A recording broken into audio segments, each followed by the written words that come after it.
Magandang araw po sa inyong lahat at live pa rin mula sa Pag-asa Weather Forecasting Center. Narito na ang taya ng ating panahon ngayong araw nga ng linggo, May 18, 2025. Sa ating latest satellite images, makikita pa rin natin na dalawang weather systems na nakakaapekto sa ating bansa. Una nga itong ITCZ or Intertropical Convergence Zone. Makikita niyo yung mga kaulapan partikular na sa may bahagi nga ng Mindanao at nakakaapekto na hanggang sa Palawan at gayon din sa Eastern Visayas. Itong ITCZ ang inaasahan natin magdadala ng maulap na kalangitan na may mga pag-ulan, kalat-kalat na mga pag-ulan, pagkinat, pagkulog, partikular na sa malaking bahagi ng Mindanao, lalong-lalo na yung sa may eastern section ng Mindanao at sa may Zamboanga Peninsula, gayon din sa Palawan at sa Eastern Visayas. Mag-ingat po, no? Dahil ilang araw na nga rin nag-uulan dito sa may bahagi ng Mindanao at posible yung mga flash floods and landslides dulot ng mga pag-ulan na ito.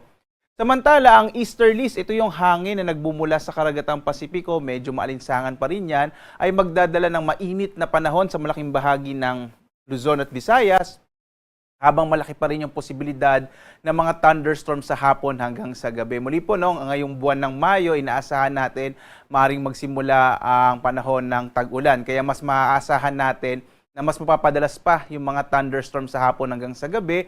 Ito yung mga pagkilat pagkulog na tumatagal ng mga 30 minuto hanggang 1 hanggang 2 oras. At kung minsan po, nagiging severe thunderstorm ito, kaya iba yung pag-iingat din, lalo na bandang hapon hanggang sa gabi. Ang tag-ulan po sa ating bansa ay nagsisimula mga bandang katapusan ng Mayo hanggang mga unang linggo ng Hunyo.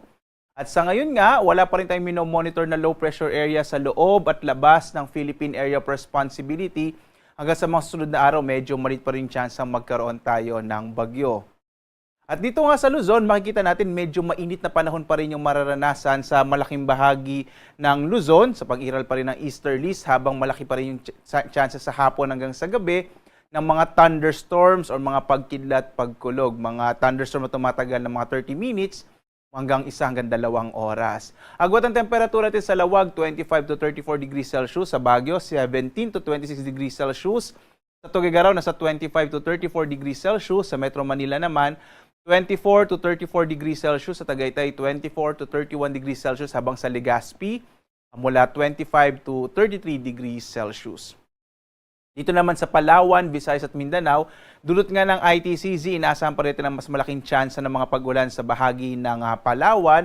Agwat ang temperatura sa Calayan Islands, 26 to 33 degrees Celsius. Sa Puerto Princesa naman, 25 to 32 degrees Celsius.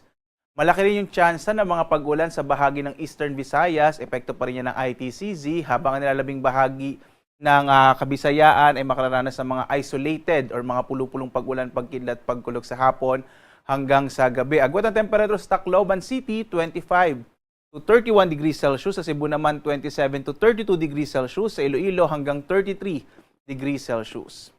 Samantala pa rin, malaking bahagi ng Mindanao ay makararanas ng mga kalat-kalat ng mga pag-ulan, pagkidlat, pagkulog na dulot nga ng ITCZ. So mas malaki yung tsansa ng maulap na kalangitan ang mararanasan sa bahagi ng Mindanao. Agwat ang temperatura sa Zamboanga, 25 to 32 degrees Celsius. Sa Cagayan de Oro naman, 25 to 32 degrees Celsius. Hanggang 31 degrees Celsius naman sa bahagi ng Davao. Dito sa ating heat index or damang init, makikita natin maraming lugar pa rin sa ating bansa. Halos 30 na lugar po ang makakaranas pa rin ng mga nasa danger category. Ito po yung nasa 42 to 51 degrees Celsius na heat index. Kaya iba yung pag-iingat po, lalo na sa may bahagi ng Apari Cagayan kung saan inaasahan natin ngayong araw, posibleng may pinakamataas na heat index. So posible po yung mainit na panahon na maaaring magdulot ng mga heat stress.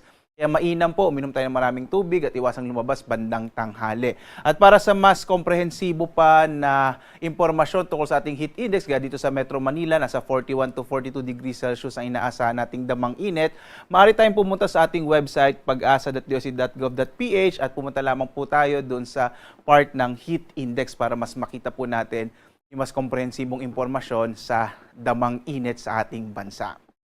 Sa lagay naman ng ating karagatan, wala tayong nakataas na gale warning sa anumang bahagi ng ating kapuluan. Ligtas pa rin pumalaot yung mga sasakyang pandagat, malilit na mga bangka sa mga baybayin ng ating bansa. Bagamat nagpapaalala po ang DOST Pag-asa sapagkat kapag may mga thunderstorms, kung minsan po biglang lumalakas yung alon ng karagatan. So iba yung pag-iingat pa rin po mga kababayan. At samantala, ang araw natin ay sisikat mamayang 5:28 na umaga at lulubog, 6:18 ng gabi. At sundan pa rin tayo sa iba't ibang mga social media platforms sa X, Facebook, YouTube at sa ating website pag-asa.doc.gov.ph kung saan ilalabas nga natin ang pang mga impormasyon, lalong-lalo na po yung mga thunderstorm advisories natin para malaman natin kung anong partikular na mga lugar magkakaroon ng mga pagkidlat, pagkulog. At muli po, live na nagbibigay update mula dito sa Pag-asa Weather Forecasting Center. Ako naman si Obet Badrina. Maghanda po tayo lagi para sa ligtas na Pilipinas. Maraming salamat po. Happy Sunday sa inyong lahat. God bless po.